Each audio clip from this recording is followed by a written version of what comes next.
नमस्कार. बघा आता इष्टिका चितीचे घनफळ यावर TIT 2025 ला प्रश्न विचारले जाऊ शकतात.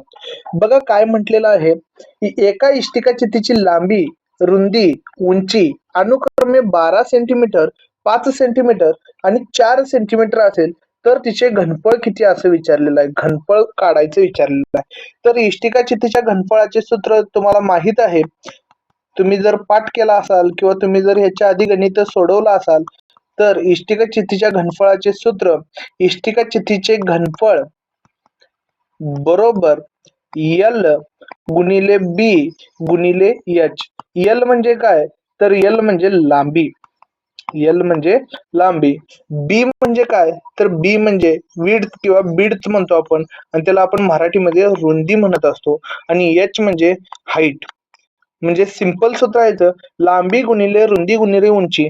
तुम्हाला माहित आहे इष्टिका चिती ही आपल्या विटेच्या आकाराची असते आणि याचं जर आपल्याला घनफळ काढायचं असेल तर काय करायचं असते, याच्या लांबी गुणिले रुंदी गुणिले उंचीची बेरीज गुणाकार करायचा आहे. लक्षात ठेवा, लांबी गुणिले रुंदी गुणिले उंची. आता मग इथं लांबी किती देण्यात आलेलं आहे, तर लांबी बरोबर आहे 12 सेंटीमीटर, रुंदी आहे रुंदी आपल्याला देण्यात आलेलं आहे 5 सेंटीमीटर आणि उंची देण्यात आलेलं आहे 4 सेंटीमीटर. बरोबर. आता बघा मग इथं आपण डायरेक्ट यांचा काय करायचा आहे, गुणाकार करायचा आहे. V गुणिले L गुणिले B गुणिले H असं सूत्र आहे. V बरोबर L गुणिले B गुणिले H आणि L मग 12 आहे, B 5 आहे आणि हाईट आहे 4 आणि 12 पंचे 60 आणि 6 चौक 24 म्हणून आपलं उत्तर किती येणार आहे, 240 सेंटीमीटरचा घन येणार आहे. घनफळ काढत असतो आपण. घनफळ काढत असताना आपल्याला काय करावं लागतं, स्क्वेअर करण्याऐवजी घन करायला लागतं. म्हणून 240 सेंटीमीटरचा इथं घन डोक्यावर लिहावं लागतं आणि ऑप्शन मध्ये आपल्याला ऑप्शन बी बरोबर आलेला आहे, 240 घन सेंटीमीटर असं उत्तर याचं आलेलं आहे. मित्रो, यामध्ये सरावासाठी आणखी 4 प्रश्न मी तुम्हाला दिलेले आहेत. असे प्रश्न TIT 2025 ला पडू शकतात. ही आपली एक्झाम 24 मे पासून सुरुवात होत आहे आणि त्यासाठी तुमची पूर्वतयारी जोरात चालू असेल. आणि आता पहा पुढचा प्रश्न. तत्पूर्वी मला सांगायचं आहे, आमच्या चॅनलला सबस्क्राईब करायला विसरू नका. बघा आता या प्रश्नामध्ये काय म्हटलं आहे, एका इष्टिका चितीची लांबी, रुंदी आणि उंची अनुक्रमे 9 सेंटीमीटर, 6 सेंटीमीटर आणि 3 सेंटीमीटर असेल तर तिचे घनफळ किती असं विचारलेलं आहे. आता तुम्हाला माहित आहे सूत्र काय, V बरोबर L गुणिले B गुणिले H. आता L देण्यात आलेला आहे 9 सेंटीमीटर, B देण्यात आलेला आहे 6 सेंटीमीटर आणि H देण्यात आलेला आहे 3 सेंटीमीटर. आता मग सिंपल काय करतो आपण, यांचा गुणाकार करायचा आहे. तर 6×3 = 18 आणि 18×9 किंवा 9×8 = 72. हातच्याला 7 गेले आणि 9×1 आणि 7 किती झालं, 16 झालं. म्हणजे 162 घन सेंटीमीटर आपलं उत्तर येणार आहे. 162 घन सेंटीमीटर हे उत्तर येणार आहे, सेंटीमीटरचा घन. आणि आपलं ऑप्शन बी इथं काय असणार आहे, बरोबर उत्तर असणार आहे.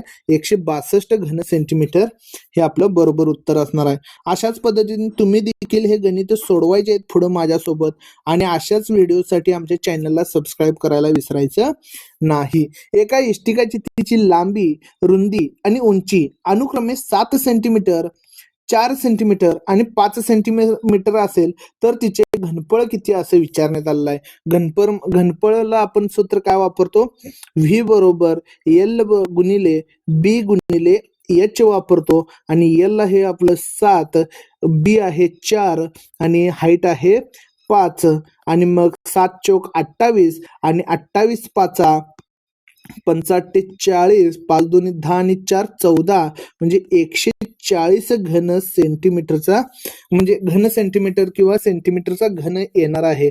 इथं आपलं ऑप्शन क्रमांक डी हे काय असणार आहे, बरोबर उत्तर असणार आहे. ऑप्शन क्रमांक डी हे बरोबर उत्तर असणार आहे. आता पाहूयात आपण एका इष्टिकाची तिची लांबी, रुंदी आणि उंची अनुक्रमे 7 सेंटीमीटर, 4 सेंटीमीटर आणि 5 सेंटीमीटर असेल तर तिचे घनफळ किती विचारण्यात आलेलं आहे. तर मित्रो पुन्हा तेच सूत्र व्ही बरोबर एल गुणिले बी गुणिले एच आणि लेंथ आहे किंवा लांबी आहे 7 सेंटीमीटर, रुंदी आहे 4 सेंटीमीटर आणि हाईट आहे 5 सेंटीमीटर. मग 7 चोक 28 आणि 28 पाचा करायचं आहे. बहुतेक हे सोडवलं आपण गणित, मी बहुतेक स्लाइड बदलायचं राहिलं. बघू 45 5 दुनी 10 आणि 4 14. बहुतेक माझं स्लाइड बदलायचं राहिलेलं आहे. चला तर पुढच्या स्लाइड कडे जाऊयात. काय म्हटलेलं आहे बघा, एका इष्टिकाची तिची लांबी, रुंदी आणि उंची अनुक्रमे 15 सेंटीमीटर, 10 सेंटीमीटर आणि 2 सेंटीमीटर आहे. असे असेल तर तिचे घनफळ किती असे म्हटलेलं आहे. मित्र हो, तुम्ही टेटची तयारी करत असाल तर आपल्या चॅनलवरील सर्व व्हिडिओ जर तुम्ही पाहिलात, मी इतर सगळे व्हिडिओ हाईड करून टाकलेले आहेत. त्या आपल्या फक्त टेटलाच ग्राह्य धरून टेटला समोर ठेवून सगळे व्हिडिओ ठेवलेले आहेत आणि त्यासाठी तुम्ही सर्व व्हिडिओ एकदा जर पाहून घेतलात तर तुम्हाला तुमची तयारी बऱ्यापैकी चांगली झालेली पाहायला मिळेल. चला तर पाहूया याचं उत्तर. काय करणार, व्ही बरोबर एल गुणिले बी गुणिले एच असणार आहे. एल म्हणजे 15 सेंटीमीटर लांबी, बी म्हणजे विड्थ असतं ते 10 सेंटीमीटर असतं आणि एच म्हणजे उंची असते ती हाईट किती असते 2 सेंटीमीटर इथे देण्यात आलेलं आहे. 10 दुनी 20 आणि 20 15 दुनी 30 म्हणजे किती उत्तर आलं आपलं 300 सेंटीमीटरचा घन किंवा घन सेंटीमीटर असं आपण म्हणू शकतो. म्हणून आपलं ऑप्शन काय असणार आहे, ई हे उत्तर बरोबर असणार आहे. ई हे उत्तर बरोबर असणार आहे. बघा आता या प्रश्नामध्ये काय म्हटलेलं आहे, एका इष्टिकाची तिची लांबी, रुंदी आणि उंची 11 हे 11 आहे, 11 सेंटीमीटर, 9 सेंटीमीटर आणि 7 सेंटीमीटर आहे.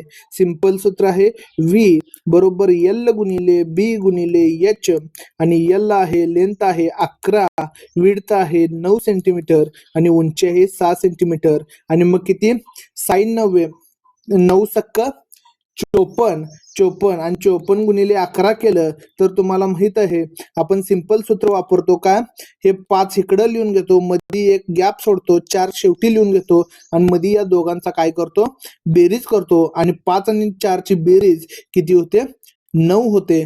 म्हणजेच किती उत्तर आलेलं आपलं 594 सेंटीमीटरचा घन हे उत्तर आलेलं आहे.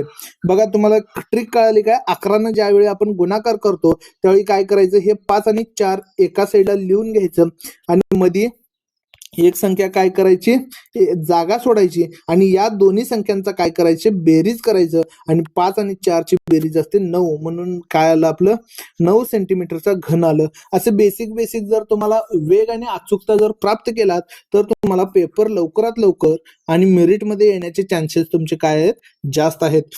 बघा आता इथे आपले हे 5 प्रश्न संपलेले आहेत. अशाच पद्धतीची प्रॅक्टिस जर तुम्हाला चालू ठेवायची असेल तर चॅनलला सबस्क्राईब करायला विसरू नका. भेटूया एका नवीन व्हिडिओमध्ये. धन्यवाद.